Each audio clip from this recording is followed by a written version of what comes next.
में आज धान का एमएसपी 1868 है। उत्तर प्रदेश और बिहार में ये 900,000 रुपए में बिक रहा है। मेरे को बता दो कि पूरे देश में मेरा बिहार और उत्तर प्रदेश का किसान कहां ये फसल बेच के आए कि इसको एमएसपी से ज्यादा दाम मिल जाए।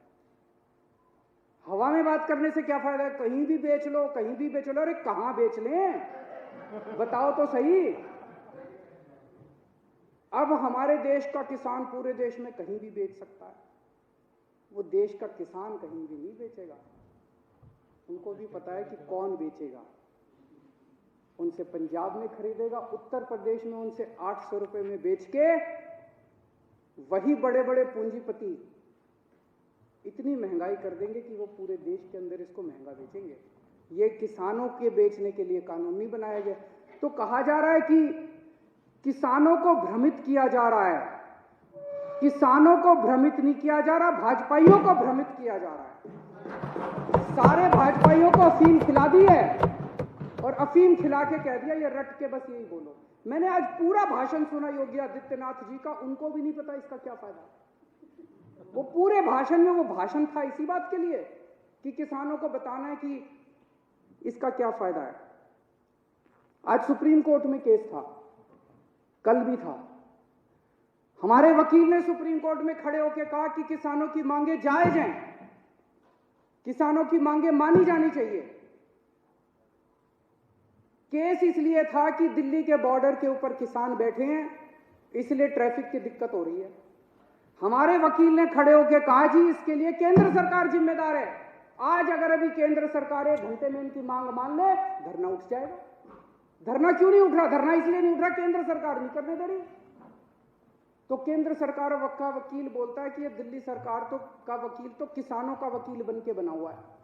मैं केंद्र सरकार वाले को कहना चाहता हूं, तुम भी किसानों के वकील बनो, तुम भी किसानों का काम किसके लिए करो।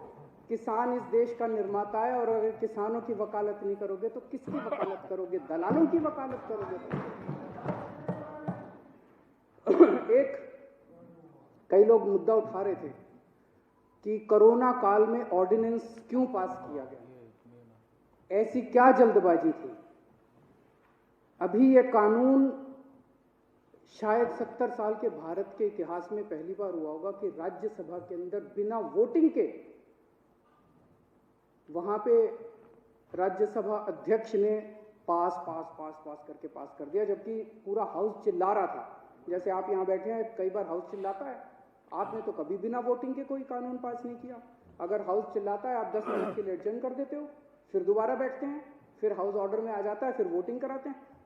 पहली बार ऐसा हो रहा है कि बिना वोटिंग के अंदर 3 कानून बस पास कर दिए अध्यक्ष ने और पास हो गए, कोई वोटिंग नहीं कराई इसको। ऐसी क्या आफत थी कि ये कानून पास कर दिए गए। पिछले 6-7 साल से आप लोग देख रहे हो कि भारतीय जनता पार्टी ने चुनावों को कितना महंगा कर दिया। कितना पैसा खर्च होता है चुनावों के अंदर, कितना पैसा खर्च होता है। ये कानून किसानों के लिए नहीं बनाए गए, ये कानून भारतीय जनता पार्टी के चुनावों की फंडिंग कराने के लिए बनाए गए। इसको ये देश जितनी जल्दी समझ ले, किसान तो समझ गए, बाकी देश भी जितनी जल्दी समझ ले उतना अच्छा होगा। तो अध्यक्ष महोदय, मैं इसका समर्थन करता हूं और ये 3 कानून हैं, ये तीनों कानूनों को मैं सदन के सामने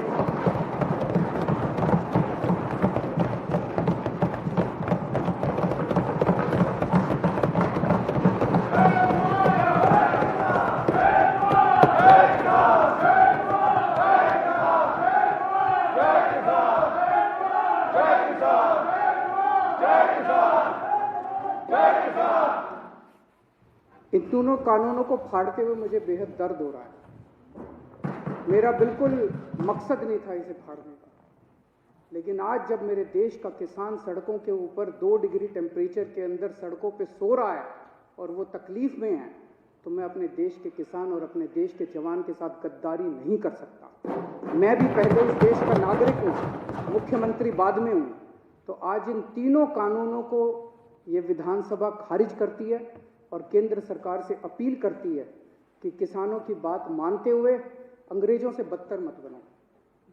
अंग्रेजों ने 9 महीने में कानून वापस ले लिए थे, आप कम से कम आज़ादी की इतनी तो इज्जत रख लो कि 20 दिन के बाद अब इन कानूनों को वापस ले लो।